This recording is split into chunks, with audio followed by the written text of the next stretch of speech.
नमस्कार दोस्तों, आज के इस वीडियो के अंदर हम बात करने वाले हैं पीडब्ल्यूडी की रिक्रूटमेंट के बारे में 2025 की।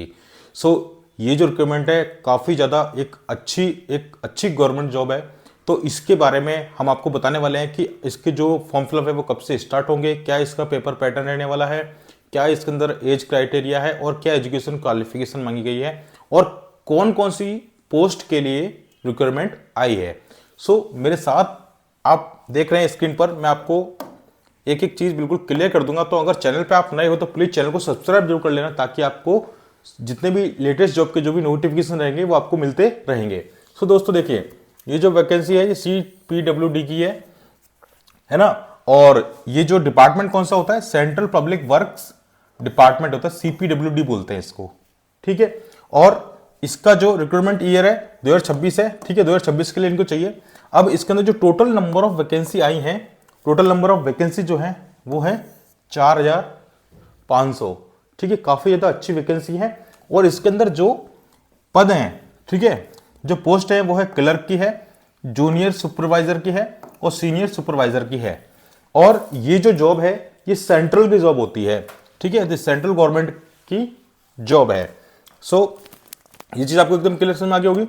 अब देखिए, मैं आपको एक चीज बताता हूं, इसके अंदर और भी जो एजुकेशन क्वालिफिकेशन क्या मांगी गई है, इसका पेपर पैटर्न क्या रहने वाला है, सारी चीजें हम इस वीडियो के अंदर क्लियर करेंगे एक एक चीज को, ताकि आपको कोई डाउट ना रह जाए, है ना। चलिए अब देखो, इसके अंदर जो फॉर्म फिलअप होंगे वो कैसे होंगे, आपके ऑनलाइन ही होंगे फॉर्म फिलअप। और नवंबर के अंदर इसकी वैकेंसी आपको देखने को मिलेगी, ठीक है। नंबर ऑफ वैकेंसी भी काफी ज्यादा है, नवंबर के अंदर आपको ये वैकेंसी देखने को मिलेगी। आप अभी से तैयारी करके बिल्कुल बैठ जाइए, ठीक है, टाइम बहुत कम है। और 8 दिसंबर इसकी जो है लास्ट डेट होगी, ठीक है। तो अब ये सोच लीजिए कि कम से कम ये ना 7 या 8 नवंबर को इसका जो रिक्रूटमेंट है वो मतलब अप्लाई ऑनलाइन के लिए आपका स्टार्ट हो जाएगा, ठीक है। आप इसकी ऑफिशियल वेबसाइट पर जाकर भी आप चेक कर सकते हैं, इसका जो नोटिफिकेशन है आपको वहां पर मिल जाएगा और मैं डिस्क्रिप्शन बॉक्स के अंदर भी आपको भेज दूंगा, ठीक है। चलो अब हम बात कर लेते हैं इसका सिलेक्शन प्रोसेस है वो क्या रहने वाला है।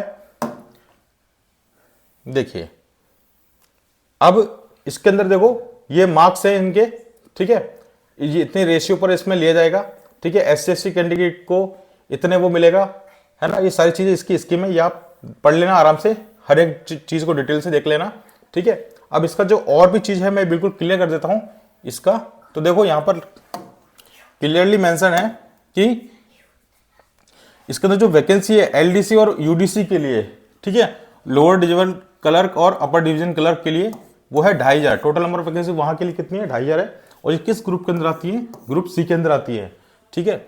और जूनियर सुपरवाइजर की जो वैकेंसी है वो है 1200 और ये है जो ग्रुप B के अंदर आती है, ठीक है। और जो गजेटेड ऑफिसर होते हैं वो होते हैं सीनियर सुपरवाइजर के अंदर आते हैं।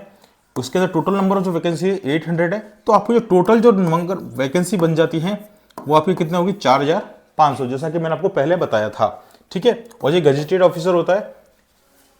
चलिए आगे बताता हूं। अब देखो, इसके अंदर जो हम बात करेंगे एलिजिबिलिटी क्राइटेरिया क्या रहेगा, इसका क्या आपको पास होने के लिए, मतलब कौन कौन इसके लिए एलिजिबिलिटी रहेगी, एजुकेशन क्वालिफिकेशन। तो क्लर्क के लिए देखो, इसमें जो मांगा गया है, क्लर्क के लिए पोस्ट के लिए मांगा गया है आपका 12th पास और कंप्यूटर स्किल आपके पास होनी चाहिए, ठीक है। 12th पास और कंप्यूटर, आपको बेसिक कंप्यूटर आपको आना चाहिए, है ना।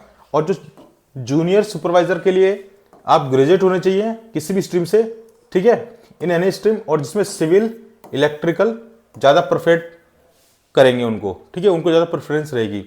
अच्छा, और जो सीनियर सुपरवाइजर होंगे उनके लिए जो है वो ग्रेजुएट भी होने चाहिए और उनको 2 साल का एक्सपीरियंस होना चाहिए, ठीक है। ये चीज आपको क्लियर समझ में आ गई होगी। अब हम बात कर लेते हैं इसकी इंपॉर्टेंट जो डेट्स है, मैं आपको बता ही दिया आपको, है ना। देखो, मैं फिर से आपको एक बार रिमाइंडर दे देता हूं, जो नोटिफिकेशन है वो रिलीज हो जाएगा, है ना। और एप्लीकेशन स्टार्ट नवंबर में हो जाएंगे, आपको दिसंबर में आपकी इसकी लास्ट डेट हो जाएगी। एडमिट कार्ड आपका जो है जनवरी तक में आपका एडमिट कार्ड आ जाएगा। और जो एग्जाम है वो आपका फरवरी में होगा। काफी ज्यादा फास्ट प्रोसेस है, इसके अंदर बहुत ज्यादा फास्ट रिक्रूटमेंट होता है, ठीक है। और इसका जो रिजल्ट है वो आपका मार्च अप्रैल में आ जाएगा। और ये मान के चलिए अब जुलाई से आपकी जॉब भी आप ज्वाइन कर सकते हो। तो ये जो सारी चीजें थी मैंने आपको एकदम क्लियरली यहां पर आपको बता दी है, ठीक है। एज लिमिट के बारे में और बात कर लेता हूं मैं आपको। यहाँ पर जो एज है वो रखी गई है, मिनिमम जो एज है बच्चों वो है 18 साल, ठीक है, और इसकी जो मैक्सिमम एज है वो कितनी है, 30 साल है। लेकिन इसमें एक चीज और ध्यान रखना आप, इसके अंदर जो है आपको एज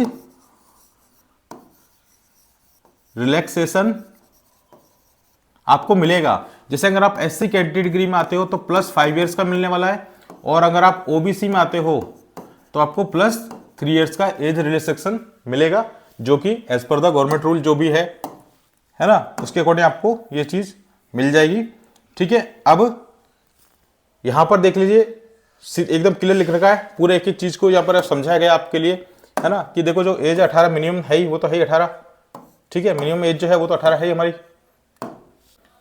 मिनिमम एज 18 है और मैक्सिमम 33, ठीक है। ओबीसी वाले कैंडिडेट के लिए कितना हो जाएगी, 33 हो जाएगी, उसके अंदर 3 साल हम और ऐड कर देंगे, और एससी कैंडिडेट के लिए 5 इयर्स एज रिलैक्सेशन मिलेगा, तो उसके अंदर पूरी हो जाएगी, ठीक है। अब इसके अंदर बात करूंगा मैं बच्चों सैलरी की, कि इसमें आपको जो सैलरी रहने वाली है वो इसमें कितनी रहने वाली है, ठीक है। तो जो सैलरी स्ट्रक्चर है काफी ज्यादा अच्छा है, इसके अंदर सैलरी काफी ज्यादा अच्छी होती है,